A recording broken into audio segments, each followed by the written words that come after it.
Good evening to all of you. I think it's a wonderful evening, salubrious and a little breezy. Sort of gives you a sense of and a feel of what Mumbai is about, and all you good people who are gathered here, the bright and the beautiful of our country. All part of that wonderful story about India in the 21st century. And it's indeed an honor to be on stage with Mr. Puri, who won this very, very distinguished award last year and then headed the jury for this year. And of course, in the audience, Mrs. Puri, Mr.Shashi Ruia and Ravi Ruia, who one can hardly add a word in their praise. We've seen so much that they've achieved. We've been told about how wonderfully well they've constructed a family business that becomes indeed an icon and role model for so many other families and younger people to follow in the years to come. And I think that I'm indeed honored that I was invited to come here to associate myself with this wonderful occasion. Mr. Advani has been a friend for a long time. We've been friends in the field of law, we've been friends in the field of publishing. I've admired him greatly. He's a person with a vision that which saw in India that many of us couldn't see at that time, ahead of his times in many ways. And I'm so glad that 29 wonderful years now bring us all together tonight for this wonderful evening. I think I should particularly mention Manju and Madhu Ruia ji, because inevitably, everything said and done, it must have been their enormous support to these magnificent two that brings us to this wonderful moment today. I'm also pleased that we have with us Governor Viren Shah, and we have with us my old friend, Mr. Oni Krishnan, who goes back to the early days of the telephone revolution in our country. And all of you excellencies, ladies and gentlemen, I believe that as Mr. Bilimoria was saying, there is for me a new responsibility which I hope will very quickly become a new responsibility and a commitment for all of you. Water. Water is a simple thing, but water is also a very complicated thing. Water is a very inexpensive thing, and water is perhaps the most expensive thing. Water is, if you like, 2/3 of your life, if you like, 2/3 of the world. Water everywhere, and not a drop to drink. And that's the story that we hear again and again. And I do believe that when it comes to advancing in the 21st century, India will have a lot to contribute to the world, but India will indeed contribute both in terms of alternative energy sources, and India will contribute to how we deal with water. And we must do this because water is part of our heritage, water is part of our ethos, and water is a part of our way of life. No religion, I speak as Minister for Minority Affairs, no religion in this country can be thought of without its association with water. If you're a Hindu, you wash your sins in the mighty river Ganga. If you're a Muslim, you take the same water to purify yourself before you say your namaz. The water image and the water symbolism and the substantive part of water takes us from birth to death. Water is everywhere part of our life.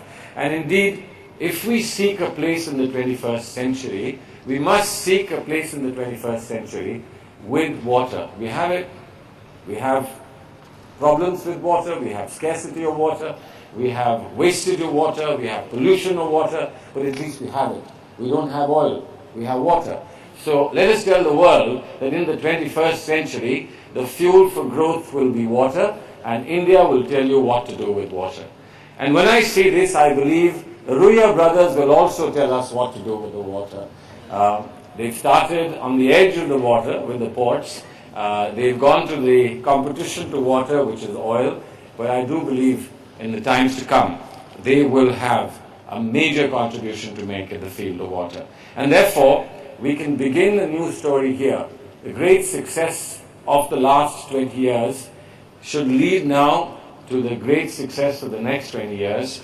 And certainly, we come back here 29 years from now, and when the story is told of the India of 21st century, of course, every single businessman of the year will be mentioned. But I'm certain that at this critical function, when we've spoken about a transition to water as the future fuel of our growth, this will be remembered as a very, very special moment.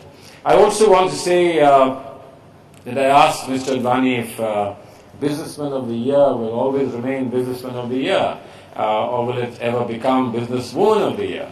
I think that we now see all around us business women and women in politics and women in every walk of our life who are reaching out to the moon and reaching out to the stars and showing us the way and leading us to glory.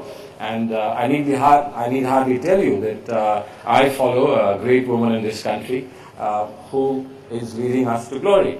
But I do want to say that when we meet in these events, in these functions, time for us not just to change the way we think, time for us not just the way we conduct ourselves and our attitudes, but time now to speak a new language. And when we speak a new language, it has to be more than just a businessman of the year. It has to be a business person of the year, and hopefully a business woman of the year in not too distant future. Now I can say this because the two distinguished people who will head the jury next year. This is not match fixing, but I'm only giving you good advice. I'm giving you good advice. You've done very well up till now, but you can add a little more to your glory by looking at the possibility of the first businesswoman of the year for Business India. And I see that your work has to begin tonight. You're going to start thinking about next year, this very moment. So please look around. There may be many here. There will be many who are not here. But certainly look around, and perhaps next year we could have a little more to add, and a new dimension to add to India's growth story. I heard Mr. Aditya Puri say that you've been in your struggle to keep your business, to sustain your business and to help it grow, you've been all the way to hell and back. If you know hell, I would be interested to know what it's like. Is it anything like Indian politics? Well, if it is anything like Indian politics, let me tell you something. You're lucky. You went to hell and came back. I can't even come back. I have to stay there. But I say something to you on a serious note. While we celebrate the wonderful things that our country is doing, and while we celebrate the profile that our country has now globally, and I think I never tire of saying this everywhere I go, that the American president, an American president is no small man. And the American president speaks and says to the world, when the Indian Prime Minister speaks, the world listens. It is true. It is true because you have an outstanding Prime Minister. But it is also true that the outstanding Prime Minister has you as part of his family and team that have given him the strength and given him the courage and given him the determination to speak to the world with a confidence that is unmatched in the past century. And I think it's important that confidence and that determination is not dented, it is not questioned. We will disagree. We always disagree. We must disagree in a democracy, but we must also know how to disagree. Essentially, preserving the fabric of democracy, strengthening the fabric of democracy, we can disagree. We are, after all, argumentative country, as Mr. Amartya Sen has said. Let us be argumentative, but let us not hate, let us not destroy, let us not undermine, and let us not forget that all of us are being watched by the globe. It is not just the Indian Prime Minister, but each one of us is being watched by the people of the globe, because they need us. Their worry is that they need us, and that if we don't realize this, and if we don't discover our strength, and we don't discover our obligations, what will happen to the world? It's not about what will happen to India, but it is about what will happen to the world. They have options. Of course they have options. I flew Kingfisher this morning, and the announcement that Vijay Mallya makes is, and the pilot makes, is to say that I know you have a choice of other aircraft to fly, but I'm grateful that you, and pleased that you chose to fly Kingfisher. Now, if you just take that globally, people will be saying to you, I know that we have other countries to deal with, and one is not too far away from us, but we chose to deal with you because there is something intrinsically beautiful about dealing with India. There is something intrinsically valuable about dealing with India. And I think that's the message that we must carry to the world.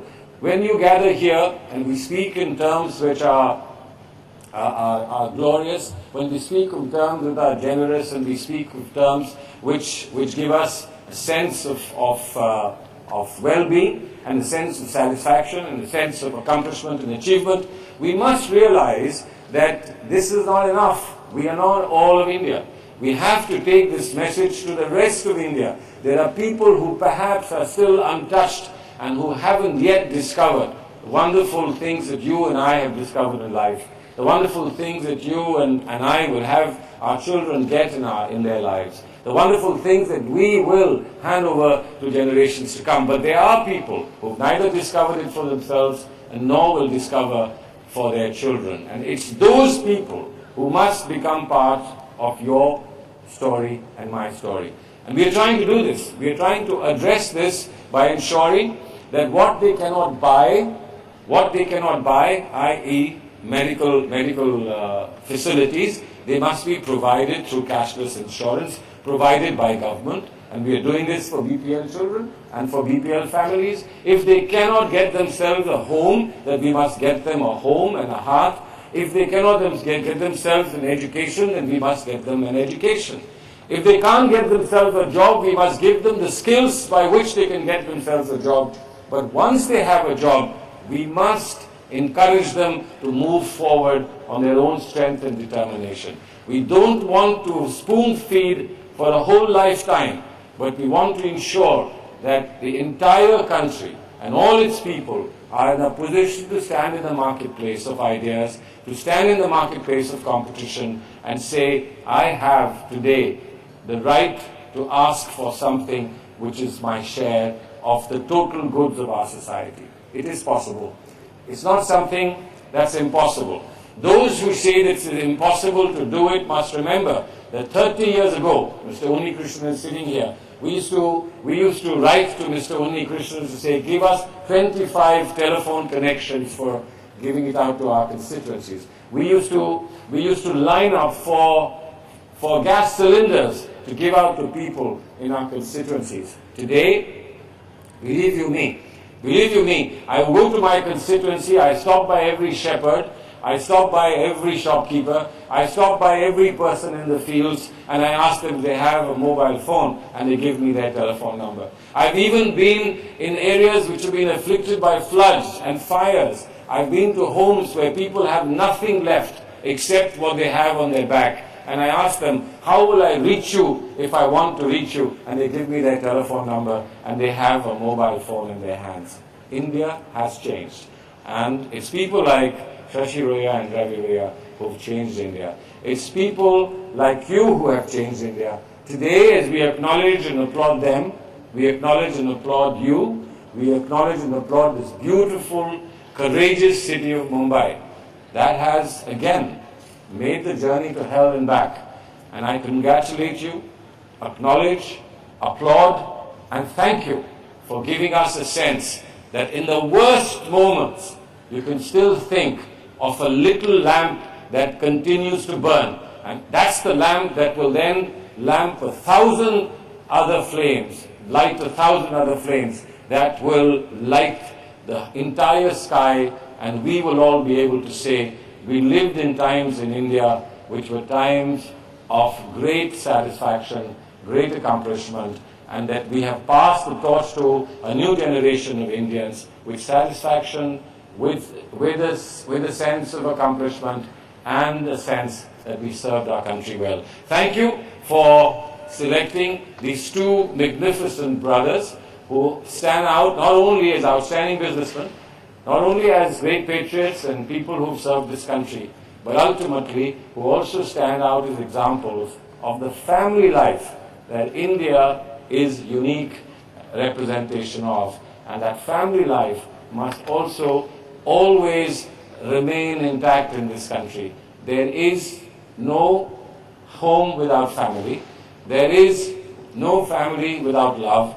There is no society without bonding, and there is no country without feeling for those who haven't got what you have and willing to share what you have. I do believe that this family has shared, felt, and will continue to give. Once again, ladies and gentlemen, applaud them for their achievement and encourage them for a future.